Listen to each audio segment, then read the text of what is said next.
तालीम वो बुनियाद है जिस पर एक फर्द, एक कौम और एक रियासत की तरक्की खड़ी होती है, मगर सिंध में ये बुनियाद कमजोर होती जा रही है। एक तरफ प्राइवेट स्कूल्स का चमकता निजाम है और दूसरी तरफ सरकारी स्कूल्स का बोसीदा हाल। ये फर्क सिर्फ मयार का नहीं बल्कि सोच, रवैये और एतमाद का भी हामिल है। पहला तजाद। पिछली 4 दिहाइयों से वालिदैन की अक्सरियत अपने बच्चों को प्राइवेट स्कूलों में दाखिल करवाती चली आ रही है और वजह देखने में आती है कि हमारा बच्चा एक अच्छे स्कूल में पढ़ेगा और पढ़ लिख कर बड़ा काबिल इंसान बनेगा। मगर दर हकीकत में जब वक्त गुजर जाता है तो वालिदैन को समझ आता है कि हमने क्या गलतियां की। वालिदैन अपनी औसतन आमदनी का 40% बच्चों की पढ़ाई पर लगा देते हैं। ये समझते हैं कि महंगी फीस, अच्छा यूनिफॉर्म और इंग्लिश मीडियम बच्चे की तरक्की की जमानत है। लेकिन हमारे मुल्क में प्राइवेट स्कूल माफिया वालिदैन के इस भोलेपन से भरपूर कारोबार करते नजर आते हैं। कॉपियां हो या स्टेशनरी, स्कूल से लो या स्कूल की बताई हुई बुक शॉप से लो, और स्टेशनरी पूरे साल की मंगवा लेंगे, उसे स्कूल्स में जमा करवा लेंगे, फिर पता नहीं वो कहां चली जाती है। आए दिन सोशल मीडिया पर कोई ना कोई इशू देखने को मिलता है।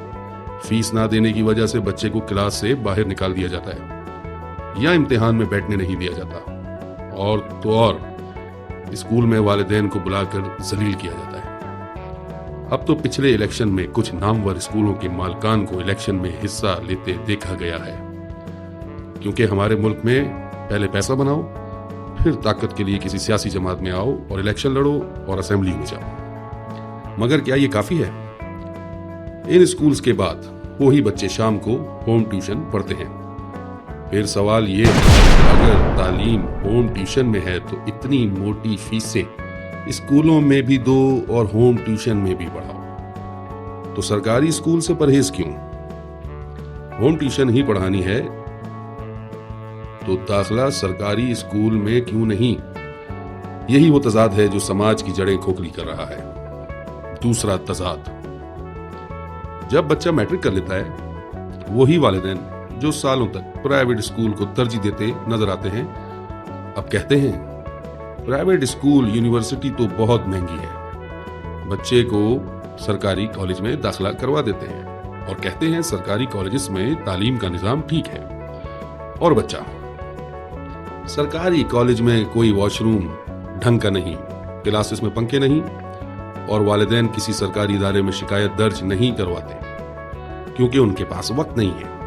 अगर शिकायत दर्ज होने लगे तो जो माफिया कॉलेजेस का बजट खा रहा है उन्हें सवालों का जवाब देना पड़ जाएगा। यानी बचपन में महंगा स्कूल, जवानी में सस्ता कॉलेज। ये क्या मंतक है? और यही नहीं, दोबारा कोचिंग सेंटर की तलाश शुरू हो जाती है। तीसरा तजाद। सरकारी कॉलेज या यूनिवर्सिटी में दाखिल होने वाले तुलबा को पहला तारुफ किसी क्लास टीचर से नहीं बल्कि उस कोचिंग सेंटर के विजिटिंग कार्ड से होता है। बेटा, मैं फलां कोचिंग में पढ़ाता हूँ, दाखिला ले लो तो मैं तुम्हारी फीस भी कम करा दूंगा। यही उस्ताद जिसे तनख्वाह सरकार देती है, तालीम का बाजार लगाकर तालिबे इल्मों पर दोहरी फीस का बोझ डाल देता है और यूं तालीम सर्विस नहीं बिजनेस बन जाती है। असल मसला, अगर होम ट्यूशन से लेकर कोचिंग तक हर जगह का सहारा लेना ही पड़े तो सरकारी इदारों की क्या जरूरत रह जाती है? ये अदम एतमाद सिर्फ निजाम पर नहीं बल्कि उस्ताद, वालिदैन और हुकूमत सबकी नाकामी है। हल। क्या ये मुमकिन नहीं सरकारी स्कूल्स में ईमानदारी से तालीम दी जाए? क्या ये मुमकिन नहीं उस्तादा अपने असल काम पर तवज्जो दें? अगर स्कूल में पढ़ाई शुरू हो जाए, अगर कॉलेज और यूनिवर्सिटी में संजीदगी से लेक्चर हों, ना तो होम ट्यूशन की जरूरत रहे, ना कोचिंग सेंटर की माफिया बाकी रहे। ये सिर्फ पॉलिसी का मसला नहीं, नीयत और अमल का मसला भी है। सिंध का तालीमी निजाम एक चौराहे पर खड़ा है। एक तरफ कारोबारी सोच, दूसरी तरफ बेबसी।